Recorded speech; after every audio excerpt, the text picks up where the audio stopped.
Police चौकी में ये चाहते हैं पुलिस वाले या किसी भी थाने में कि ये जो गलत काम किसी के भी साथ करें, कोई इंटरफेयर ना करे इनके गलत काम में। मुझे तो ये लगता है कि अगर कोई इस तरह की पोस्ट पर, जो एसीपी साहब की पोस्ट है, इस पोस्ट पर अगर कोई ये कहे कि मैं दबाव में था और ये दबाव में ये डिसीज़न लिया था और यह वाकई वो दबाव में आ सकता है और डिसीज़न दबाव में आके ले सकता है, तो वो इस पोस्ट के लायक तो नहीं है। जो पुलिसकर्मी एक एडवोकेट के साथ में ऐसा कर रहा है और ये कह रहा है कि आप सिविल ड्रेस में थे, आपने कोट नहीं पहन रखा था, इसका मतलब ये आम आदमी के साथ तो पता नहीं क्या ही करते होंगे। इन लोगों ने नफीस जी को अंदर घसीटा उनको पीटने की मंशा से, ताकि उनको एक सबक सिखाया जाए या क्या सिखाया जाए, उनकी क्या मंशा थी। बिल्कुल क्लियर कट मैसेज है पुलिस डिपार्टमेंट को, बिल्कुल क्लियर कट। अब हम नहीं सहेंगे और या तो इनकी नानी याद दिला दें अगर किसी पुलिस वाले को उनको हाथ लगा दिया तो। नमस्कार, मैं पूनम और आप देख रहे हैं झलको दिल्ली। इस समय मेरी मौजूदगी जो है दरियागंज पुलिस स्टेशन के बाहर है और आप तस्वीरें देख सकते हैं। यहाँ काले कोट वाले लोग खड़े हैं। ये वो काले कोट वाले वो लोग हैं जो हमें न्याय दिलाने के लिए जो है कोर्टों में हमारी पैरवी करते हैं, पर आज ये खुद ही न्याय के लिए तरस रहे। आइए जुड़कर जानते हैं पूरा मामला क्या है। क्या नाम है सर आपका? नफीस बुखारी नाम है मेरा। नफीस जी, क्या हुआ है? ये असल में पुलिस चौकी में ये चाहते हैं पुलिस वाले या किसी भी थाने में कि ये जो गलत काम किसी के भी साथ करें, कोई इंटरफेयर ना करे इनके गलत काम में। इनका किस तरीके के गलत काम की बात करें आप? ये कोई कंप्लेंट आई थी इनके पास, कंप्लेनेंट को ही हरास कर रहे थे, उसको ही सेटलमेंट के लिए मजबूर कर रहे थे, बिना मुलजिम को बुलाए। जिसके खिलाफ कंप्लेंट थी उसको बुलाया तक नहीं। जो भी उसका रीज़न रहा होगा, ये उसी को दबाने की कोशिश। जो पीड़ित है उसी को ही परेशान कर रहे थे, जिसके अगेंस्ट मैंने उनसे बहुत पोलाइटली कहा कि दरोगा जी ऐसा मत करो। ये तो उनको इस बात के लिए गुस्सा आया और उन्होंने मुझसे बदतमीज़ी शुरू कर दी कि तू है कौन। मैंने उन्हें बताया कि मैं लॉयर हूँ और यहीं आपके चौकी के पास ही मेरा ऑफिस है। तो मगर उनको इस बात की तकलीफ़ थी कि उनका जो बनाया हुआ खेल था वो बिगड़ रहा था। तो उन्होंने लक्ष्मी नारायण ASI उन्होंने मुझे धक्का देना शुरू करा, जिनके साथ इन्होंने कांस्टेबल घनश्याम और कांस्टेबल रवि भी शामिल हो गए। इन्होंने चौकी से धक्के देकर निकालना शुरू कर दिया, ये जानते हुए कि मैं लॉयर हूँ। मेरे बताने के बावजूद उन्होंने ये किया। उसके बाद फिर मुझे अंदर घसीटने की कोशिश की कि चल अच्छा ठीक है, तुझे अंदर लेके बताते हैं। अब मुझे नहीं पता, मुझे डिटेन करने की कोशिश कर रहे थे, क्या कर रहे थे।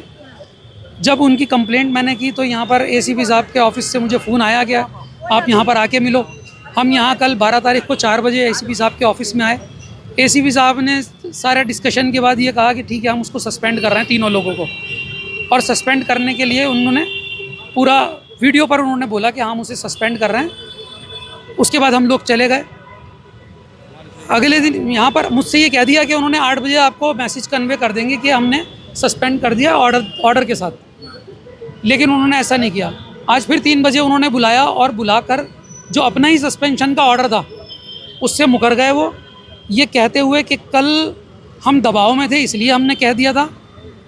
आज हम उसको ये कह रहे हैं कि सस्पेंड नहीं कर सकते, कुछ और अगर आपका वो हो ग्रीवेंस तो हम उसको वो कर सकते हैं। अब मुझे ये नहीं बताया उन्होंने कि वो कल किस बात के दबाव में थे और आज वो दबाव कैसा रिलीज़ हो गया। मुझे तो ये लगता है कि अगर कोई इस तरह की पोस्ट पर, जो ACP साहब की पोस्ट है, इस पोस्ट पर अगर कोई ये कहे कि मैं दबाव में था और ये दबाव में ये डिसीज़न लिया था और यह वाकई वो दबाव में आ सकता है और डिसीज़न दबाव में आके ले सकता है, जो दबाव में आ सकता है इस पोस्ट पर आने के बाद, तो वो इस पोस्ट के लायक तो नहीं है। इस पोस्ट के क्या, वो तो फोर्स में रहने के लायक नहीं है दिल्ली पुलिस की। तो ये बताएं कि क्या इनको दबाव में थे और आज वो दबाव रिलीज़ कैसे हो गया है।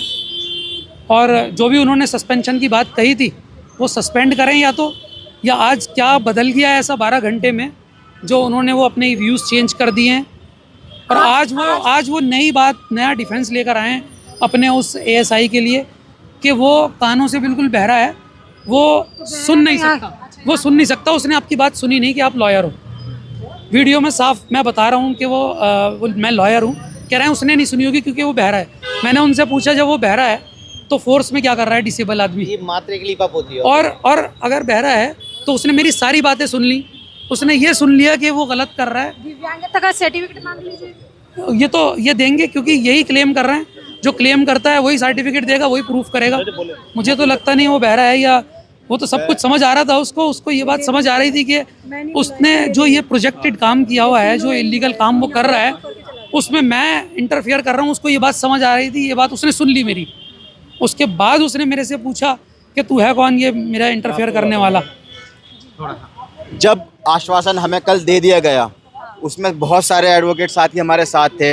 हमसे कह दिया गया एसीपी द्वारा कि हम तत्कालीन प्रभाव से इन तीनों को सस्पेंड कर रहे हैं। जब तत्कालीन प्रभाव से तीनों को सस्पेंड कर दिया गया और 8 बजे ऑर्डर आना था, तो आज 13 तारीख को हम 6 पे अभी आपके साथ, आप लोगों के साथ खड़े हुए हैं। हमें ऑर्डर क्यों नहीं दिया जा रहा? ये शिकायत करता मतलब ये इतना मतलब अपना भ्रम बनाना चाहते हैं कि मतलब वकील भी इनके आगे कुछ नहीं है। ये जो एक इन्होंने जो ये हरकत थाने करी खुले है, क्यों? ये ऐसे थाने जो खुले हैं, ये ऊपर पूरी डिक्टेटरशिप चल रही है, तानाशाही चल रही है। और ये इसको हल्के में न लें, जब एक आम जनता के साथ जो करते हैं। और अब वकील इसके अंदर बीच में एंटर कर चुका है और ये जानते हैं वकील ने जब कोई एक आंदोलन या प्रोटेस्ट स्टार्ट करा है, सरकार तक उसके आगे झुकी है। कोई ज्यादा पुराने समय की बात नहीं कर रहे हैं हम, ये अभी भी झुकेंगे। जब सरकार झुक सकती है तो ये थाने और ये डीसीपी वगैरह ये लोग हैं क्या? ये सरकार का तो एक अंग भी नहीं है, एक हिस्सा ही है, सिर्फ एक ही है। और मैं एक चीज कहना चाहता हूँ, ये थाने वाले, चौकी वाले, इन लोगों के लिए ये एक लास्ट वार्निंग है। ये इसके बाद इनको दोबारा वार्निंगें नहीं दी जाएंगी, डायरेक्ट सस्पेंड के लेटर जाएंगे घरों में, डायरेक्ट सस्पेंड के लेटर। चिंगारियां अब बड़ी आग बननी शुरू हो जाएंगी और सरकारों की भी मुसीबत बन जाएंगी और इस तरह के डिपार्टमेंट में काम करने वाले लोगों के लिए और बड़ी मुसीबत बन जाएंगी, क्योंकि हम कानून के तहत बात कर रहे हैं और कानून का उल्लंघन कोई भी करेगा उसको बख्शा नहीं जाएगा, चाहे वो पुलिस क्यों ना सही। हम अनुशासन में बात कर रहे हैं, हम सदाचार की बात कर रहे हैं। हमने इनसे सद्भावना से बात करी है। इन्होंने क्या करा? 200 पुलिस वाले बुला लिए। किस लिए बुला लिए? क्या आप हम पर दबाव बनाना चाहते हैं? आप हमारे पर लाठी डंडे बांधना चाहते हैं? क्या वो इतिहास दोहराना चाहते हैं जब पुलिस कमिश्नर पुलिस मुख्यालय पर पुलिस पर लाठी चार्ज किया था? या अगर आप इतिहास दर्ज कराएं तो आप ये भी सोच लीजिए सबकी कुर्सी हिलेगी, एक की कुर्सी हिलेगी जो भ्रष्टाचार में लिप्त होगा और जो वकील समाज के ऊपर दबाव बनाने की कोशिश करेगा, जो उनको किसी भी तरीके की इनलीगल फंसाने की कोशिश करेगा। मैं ये चेतावनी देना चाहता हूँ दिल्ली पुलिस के उन कर्मचारियों को और खासकर एसीपी साहब को, जिन्होंने कल हमें कहा था कि 8 बजे तक सस्पेंशन मिल जाएगा, और आज क्या हुआ? आज वो मुकर गए। किस बात पे मुकर गए? कि मेरे पर दबाव था। अगर एक एसीपी जैसा दबाव में आ सकता है तो फिर तो ये पुलिस प्रशासन चल दिया। कल तो कोई भी कह देगा मैं दबाव में आया था, मैंने उसको एफआईआर में फंसा दिया, मैंने गलत मुकदमा दिया। एक्चुअली में उनके मुंह पे सच्चाई आ गई, क्योंकि आम आदमी को ये दबाव में आके फंसाते हैं। यही सत्य है, यही सच्चा है। लेकिन आज मैं कहना चाहता हूँ सत्यमेव जयते, सत्यमेव जयते। ये देश सत्यमेव जयते के हिसाब से चलेगा, ये देश संविधान के हिसाब से चलेगा, कानून के हिसाब से चलेगा, लॉ एंड ऑर्डर के हिसाब से चलेगा। पुलिस की मनमानी, जब तक काला कोट पहने मैं खड़ा हूँ, जो हमारे साथी खड़े हैं, हम पुलिस की मनमानी और भ्रष्टाचार बिल्कुल नहीं सहेंगे। मैम मैं बताती हूँ, मेरा नाम एडवोकेट सुरैना है, मैं राउज एवेन्यू कोर्ट की मेंबर हूँ। ये जो भी घटना हुई है कल से लेकर आज तक मैं कंटिन्यू इस पर नज़र रखी हुई हूँ। और मैं और मेरी टीम कल यहाँ पर आए थे और इन्होंने हमारे सामने बाकायदा वीडियो में ये बोला था कि भाई हम तीनों लोगों का, जो घनश्याम है, कांस्टेबल घनश्याम, कांस्टेबल रवि और लक्ष्मी नारायण को हम सस्पेंड कर रहे हैं। इन्होंने बाकायदा वीडियो को भी झुकला दिया। आप मुझे बताइए, जो पुलिस ऑफिसर्स है तो हम कोर्ट ऑफिसर्स हैं, हम एक ही सिक्के के दो पहलू हैं।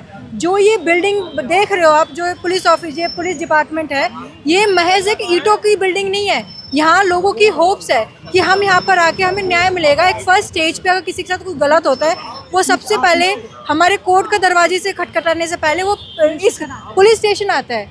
इनकी गुंडागर्दी इतनी बढ़ चुकी है, इनको ये नहीं पता कि भाई उनसे ज़्यादा वकालत हम जानते हैं। उनका ये कहना कि भाई जिसको आप ये बोल रहे हो कि एडवोकेट नहीं सुनाई दिया उसको कि वो एडवोकेट है, 2002 का एनरोलमेंट है। आप मुझे ये बताइए कि जिसको सुनाई नहीं दे रहा, डिसेबल है, आपने उसको डिपार्टमेंट में भर्ती कर रखा है, मान लिया सुनाई नहीं दे रहा, जो उसके साथ में वो पुलिस ऑफिसर्स थे वो भी बहरे थे क्या? उनको भी नहीं सुनाई दिया। हिस्सा किसको राइट कि राइट किसने दिया? वो क्या गलत व्यवहार करने का राइट किसने दिया? अब यही तो अब ये सोचने वाली बात है। जो पुलिसकर्मी एक एडवोकेट के साथ में ऐसा कर रहा है और ये कह रहा है कि आप सिविल ड्रेस में थे, आपने कोट नहीं पहन रखा था, इसका मतलब ये आम आदमी के साथ तो पता नहीं क्या ही करते होंगे, ये क्या करेंगे आने वाले टाइम में। ये देश डेमोक्रेसी का देश है, ये देश डिक्टेटरशिप से नहीं चलेगा। हम पूरे डिपार्टमेंट को, पुलिस डिपार्टमेंट को ये क्लियर कट मैसेज देना चाहूँगी मैं कि भाई अपनी आदतें सुधार लो, हम अब बसकेंगे नहीं। चाहे वो बात हमारे अधिवक्ता समाज की हो, चाहे वो आम आदमी के लिए हो। और ये मैसेज मैं सभी आम आदमियों को देना चाहूँगी कि अगर आप एडवोकेट नहीं भी हो तब भी आप अपने राइट्स को पहचानें, आप अपने लॉज को पढ़ें। बेसिक लॉज आपको पता होने चाहिए कि पुलिसकर्मी अपनी दादागिरी नहीं कर सकती, कब आपको वो रख सकती है थाने में, कब वो बुला सकती है। अगर आपके कोई संगीन अपराध नहीं किया है तो आपको बिना नोटिस के, बिना 41 के नोटिस के आपको थाने में नहीं जाना है। आपको अगर शाम के 5 बजे के बाद ये आपको लेडी पर्सन को अपने थाने में नहीं रख सकते हैं।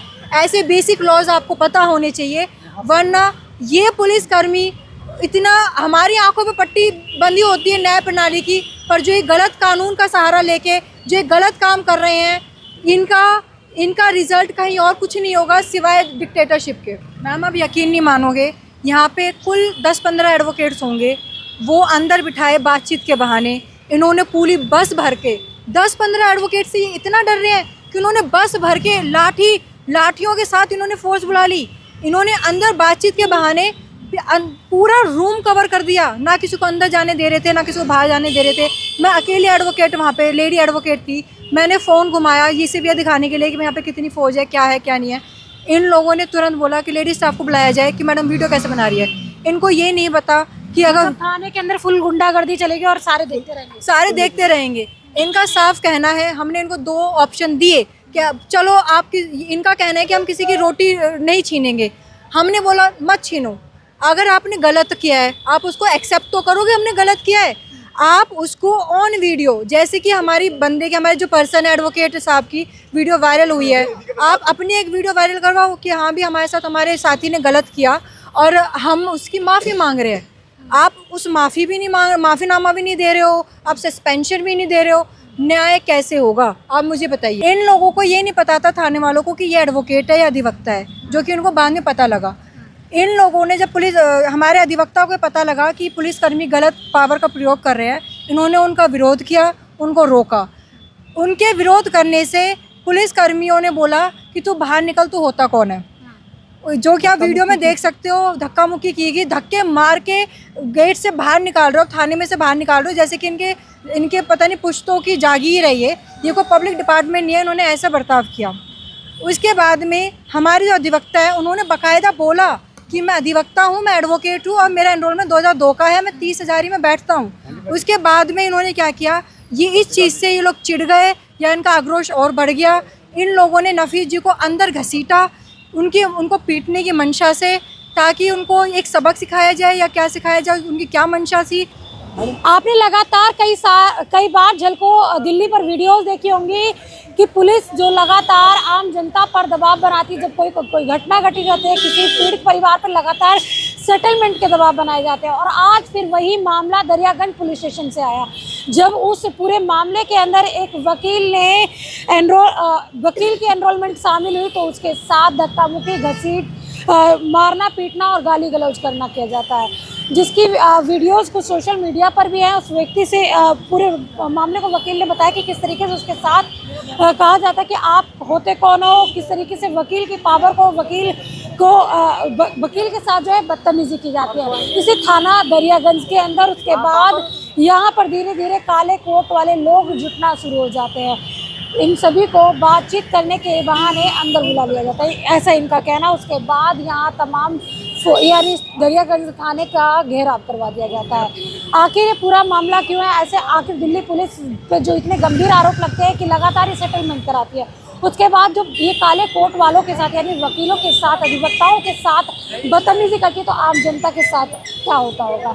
जहाँ पर लगातार आप चीज़ें देखते हैं कि किस तरीके से पीड़ित परिवारों को न्याय मिलने में समय लग जाता है या नहीं मिलता, तो यही वो कारण है। कहीं ना कहीं दिल्ली पुलिस जो है रक्षक की जगह भक्षक बन जाती है, सेटलमेंट का लगातार पीड़ित परिवार पर दबाव बनाती है।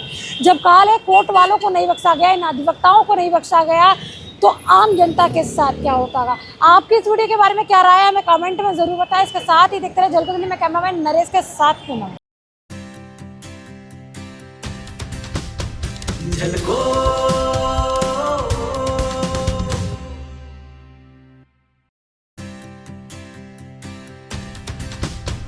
झलको